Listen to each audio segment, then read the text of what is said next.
എവിടെയാണ് ഇന്റർവ്യൂ നടക്കുന്നത്?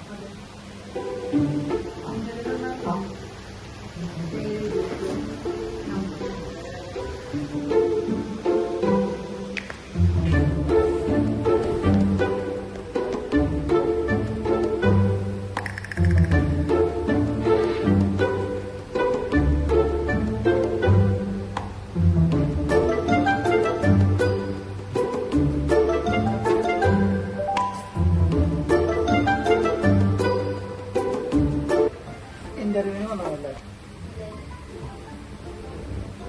എന്റെ പേര് കാര്യം മനസ്സിലാകാൻ അറിയാം. പിന്നെ എന്താ താഴെ പിടിക്കുന്ന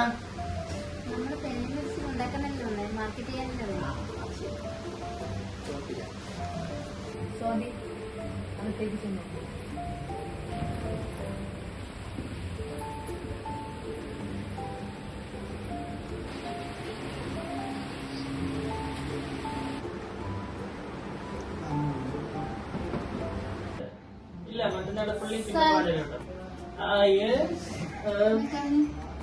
യെസ് കമ്മിങ്. ഒരു മിനിറ്റ്. ഏത് രാജേഷ്? എടാ ഞാനില്ല ഇവിടുത്തെ മാനേജറ്. പിന്നെ എന്തെങ്കിലും ഉണ്ടെങ്കിൽ മോളോട് വിളിച്ച് ഉണ്ടാക്കാൻ നിൽക്കണ്ടായിരുന്നു. എന്റെ അടുത്ത് പറഞ്ഞാൽ മതി. ശരി എന്നാ. അയ്യോ എന്തൊക്കെ വള്ളികളാന്നറിയാം ഒരു മാനേജറായി കഴിഞ്ഞാൽ. കുട്ടി പറയൂ, how can I help you? Interview attend ചെയ്യുമെന്നത്. ഓ സ്വാതി അല്ലേ? അതെ സാർ. സ്വാതി മാനേജാണോ?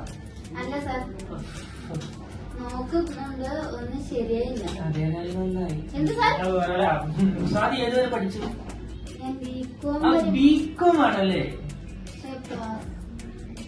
അത് കുഴപ്പമില്ല. മുമ്പ് എവിടെയും വർക്ക് ചെയ്തിട്ടുണ്ടോ? ആ സാർ, ഞാനൊരു 3-4 വർഷം മുന്നേ ഒരു ഡിജിറ്റൽ മാർക്കറ്റിൽ വർക്ക് ചെയ്തിട്ടുണ്ടായിരുന്നു. പ്രത്യേക ഒരു സാഹചര്യത്തിൽ അവിടെ നിന്ന് ഇറങ്ങേണ്ടി വന്നു.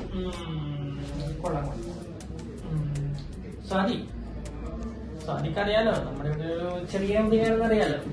അപ്പൊ ആദ്യത്തെ 3 മാസം സാലറി കുറച്ച് കുറവായിരിക്കും, പിന്നെ നമ്മൾ കൂട്ടാം. എന്താ പറയുന്നു? എന്നാലും എത്രയായിരിക്കും സാറ്?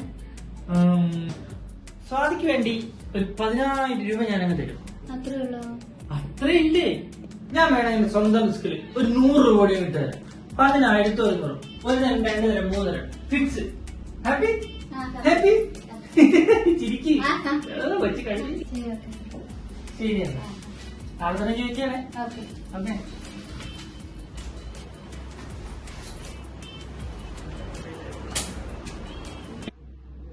എന്തൊരാശ്വാസം.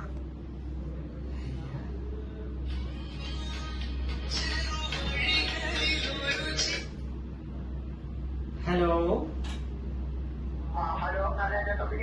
അതെ നടരാജ കമ്പനിയാണല്ലോ.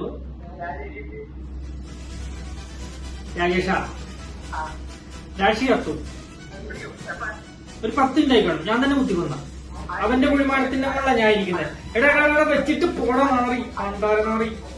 രാജേഷിന്റെ അമ്മയുടെ തേങ്ങ